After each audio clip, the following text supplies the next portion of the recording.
नमस्ते प्यारे साथियों, मैं आपका प्यारा साथी अखिलेश यादव। मैं आप सभी का इस प्यारे से प्लेटफॉर्म पर फिर से एक बार स्वागत करता हूं।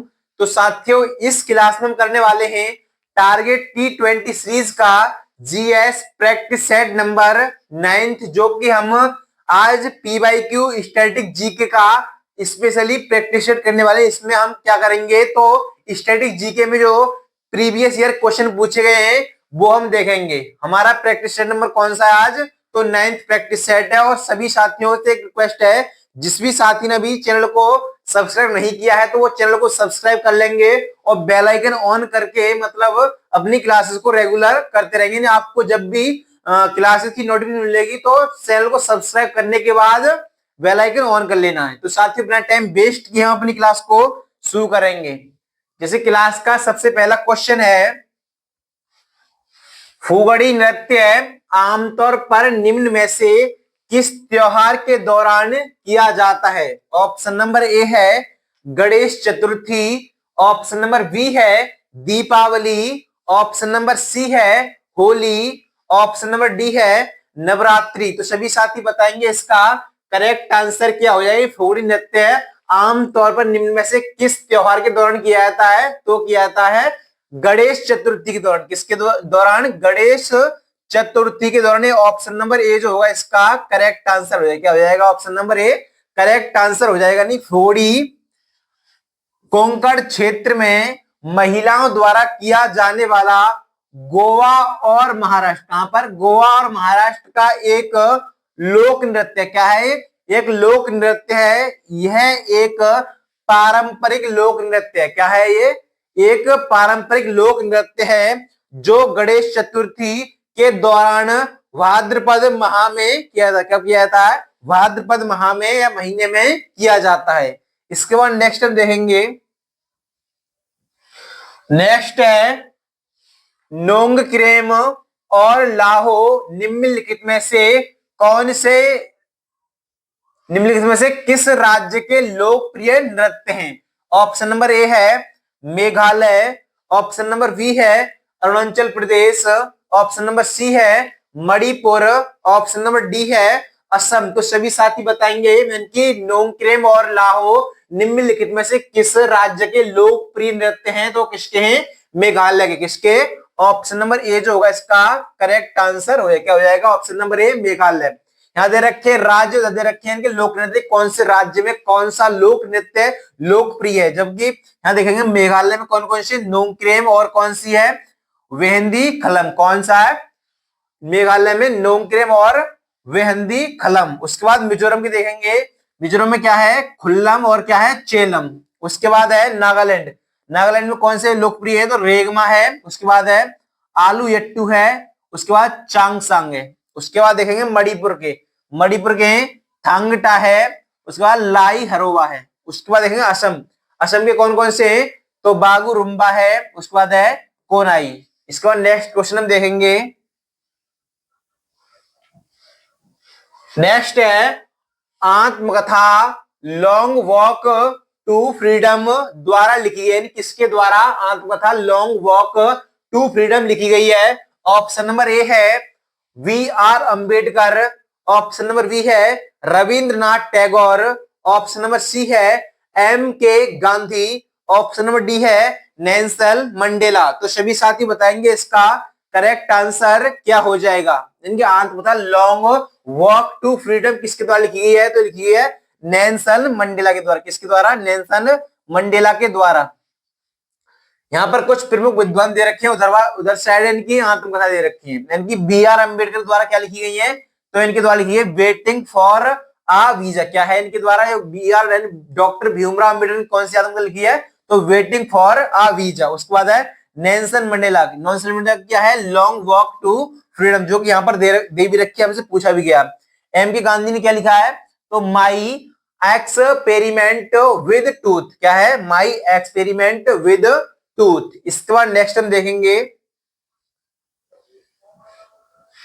नेक्स्ट है एक प्रसिद्ध उपन्यास गोदान किसके द्वारा लिखा गया था? ऑप्शन नंबर ए है Suryakant Tripathi Nirala, option number B है हरिवंश राय बच्चन द्वारा, ऑप्शन नंबर सी है जयशंकर प्रसाद द्वारा, ऑप्शन नंबर डी है मुंशी प्रेमचंद्र द्वारा। तो सभी साथी बताएंगे इसका करेक्ट आंसर क्या हो जाएगा। यानी कि जो प्रसिद्ध उपन्यास गोदान किसके द्वारा लिखा गया है, वो है मुंशी प्रेमचंद्र के द्वारा। किसके द्वारा? मुंशी प्रेमचंद्र के द्वारा। ऑप्शन नंबर डी जो होगा इसका करेक्ट आंसर हो जाएगा। यहाँ पे कुछ प्रसिद्ध लेखक दे रखे हैं और उधर इनकी रचनाएं दे रखी हैं। जैसे मुंशी प्रेमचंद्र की रचना क्या क्या है?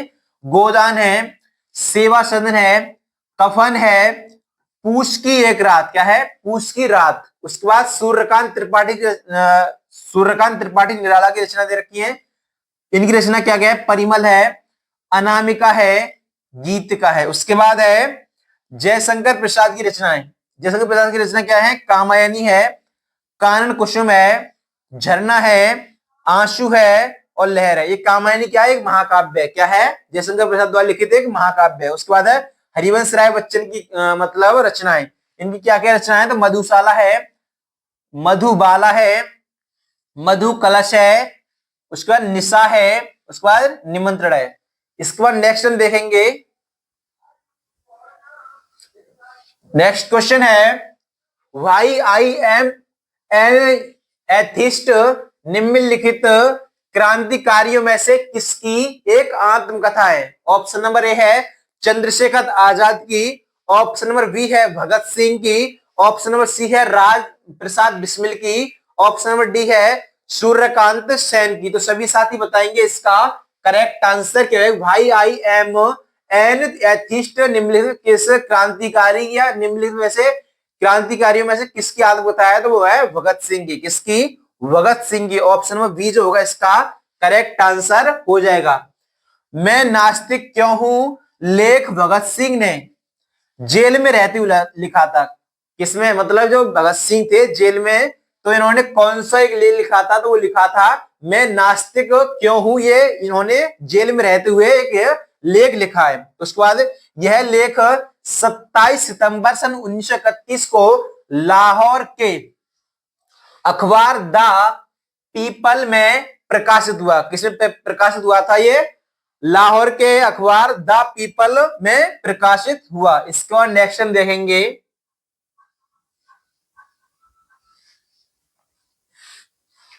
नेक्स्ट है निम्नलिखित में से किस क्रिकेटर ने सिक्स मशीन क्या है? सिक्स मशीन शीर्षक से एक आत्मकथा लिखी है। ऑप्शन नंबर ए है Chris Gayle, option number B है Adam Gilchrist, option number C है Jacques Kallis, option number D है ब्रेंडन मैकुलम। तो सभी साथी बताएंगे इसका करेक्ट आंसर क्या हो जाएगा। यानी निम्नलिखित में से किस क्रिकेटर ने सिक्स मशीन शीर्षक से एक आत्मकथा लिखी है? तो इसका करेक्ट आंसर हो जाएगा ऑप्शन नंबर ए। क्या हो जाएगा? क्रिस गेल ने। किसने? क्रिस गेल ने। यहाँ प्रसिद्ध क्रिकेटर दे रखे हैं, उदाहरण की आत्मकथा दे रखी है। जैसे क्रिस गेल ने क्या लिखी है? Six machine. क्या लिखी है? आत्मकथा सिक्स मशीन। उसके बाद एडम गिलक्रिस्ट ने क्या लिखा है? तो ट्रू कलर्स माई लाइफ। क्या है? ट्रू कलर्स और माई लाइफ। उसके बाद है सुनील गावस्कर की, जिनकी कौन कौन मतलब आत्मकथा है? क्या है? सनी डेंस। उसके बाद है सचिन तेंदुलकर ने क्या लिखी है? तो प्लेइंग इट माई वे। क्या है? प्लेइंग इट माई वे। इसके बाद नेक्स्ट हम देखेंगे। नेक्स्ट है कोणार्क का सूर्य मंदिर के तट पर स्थित है। कोणार्क का सूर्य मंदिर है वो कहां पर स्थित है? तो सभी साथी बताएंगे इसका करेक्ट आंसर क्या हो जाएगा। ऑप्शन नंबर ए है अरब सागर के तट पर, ऑप्शन नंबर बी है बंगाल की खाड़ी, ऑप्शन नंबर सी है लाल सागर, ऑप्शन नंबर डी है हिंद महासागर। तो सभी साथी बताएंगे कोणार्क का सूर्य मंदिर के तट पर स्थित है। तो इसका करेक्ट आंसर क्या हो जाएगा? तो हो जाएगा ऑप्शन नंबर बी। कहां पर है? बंगाल की खाड़ी के तट पर। कहां है? बंगाल की खाड़ी के तट पर। कोणार्क का सूर्य मंदिर पूर्वी ओडिशा के पवित्र शहर पुरी के पास बंगाल के तट पर स्थित है। कहां है? बंगाल के तट पर स्थित है। इसका निर्माण राजा नरसिंह देव प्रथम द्वारा, यानी कि जो कोणार्क का सूर्य मंदिर है उसका निर्माण किस राजा ने कराया था? तो नरसिंह देव प्रथम द्वारा 13वीं शताब्दी में यानी 1238 से 1264 ईस्वी में किया गया था। इसे वर्ष 1984 में यूनेस्को द्वारा विश्व धरोहर स्थल घोषित किया गया। यानी कि जो कोणार्क का सूर्य मंदिर है उसे वर्ष 1984 में यूनेस्को द्वारा विश्व धरोहर स्थल में शामिल किया है या इसे घोषित किया गया। इसके बाद नेक्स्ट हम देखेंगे, नेक्स्ट है वैश्वीकरण के संदर्भ में पीपीपी है, ट्रिपल पी का पूर्ण रूप क्या है, यानी कि ट्रिपल पी की हमें फुल फॉर्म बतानी है, यानी कि इसका पूरा नाम क्या है। ऑप्शन नंबर ए है purchasing power parity, option number B है purchasing power parities, option number C है purchase power parity, option number D है परचेजिंग पावर पैरिटी। तो सभी साथी बताएंगे इसका करेक्ट आंसर क्या हो जाएगा। ट्रिपल पी की फुल फॉर्म क्या है, तो इसका करेक्ट आंसर हो जाएगा ऑप्शन नंबर डी, क्या हो जाएगा, यानी परचेजिंग पावर पैरिटी। क्या है, परचेजिंग पावर पैरिटी। वैश्वीकरण के संदर्भ में ट्रिपल पी का पूर्ण रूप परचेजिंग पावर पैरिटी है। यह अंतरराष्ट्रीय विनिमय का एक सिद्धांत है। क्या है ये, अंतरराष्ट्रीय विनिमय का एक सिद्धांत है जिसका अर्थ किन्हीं दो देशों के बीच वस्तु या सेवा की कीमत में मौजूद अंतर से लिया, किससे, मौजूद अंतर से लिया गया है। इसके आधार पर किसी देश की अर्थव्यवस्था के आकार का, क्या है, इसके आधार पर किसी देश की अर्थव्यवस्था के आकार का पता लगाया जा सकता है। किसका पता लगाया जा सकता है, किसी देश की अर्थव्यवस्था के आकार का पता लगाया जा सकता है तथा मुद्रा विनिमय दर को तय किया जाता है। इसके बाद नेक्स्ट हम देखेंगे,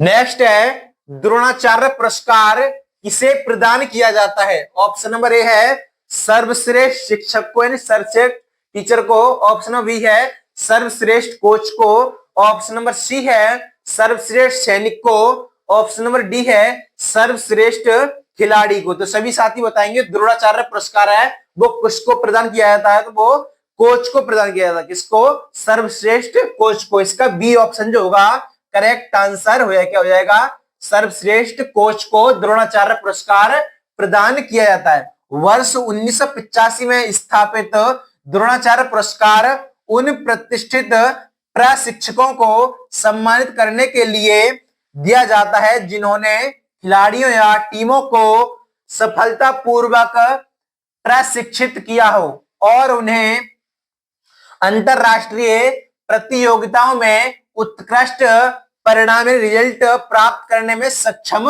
बनाया हो। इसके बाद नेक्स्ट हम देखेंगे, नेक्स्ट है संगम ग्रंथों के अनुसार शब्द उजावर का क्या अर्थ है। ऑप्शन नंबर ए है,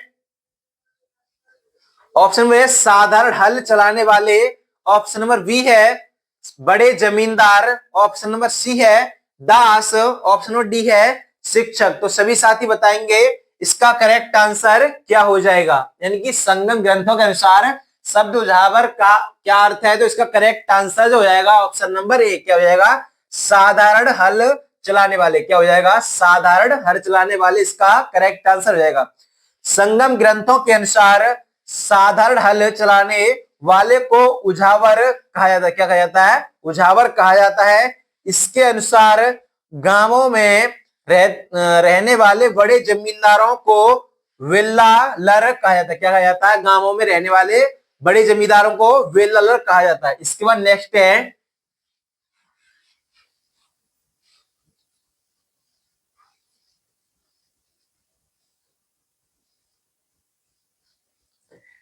नेक्स्ट क्वेश्चन है, ये आपको कमेंट सेक्शन में इसका जवाब देना है। क्वेश्चन है विश्व में हरित क्रांति के जनक कहे जाने वाले नॉर्मन बोरलॉग किस देश से संबंधित थे या हैं।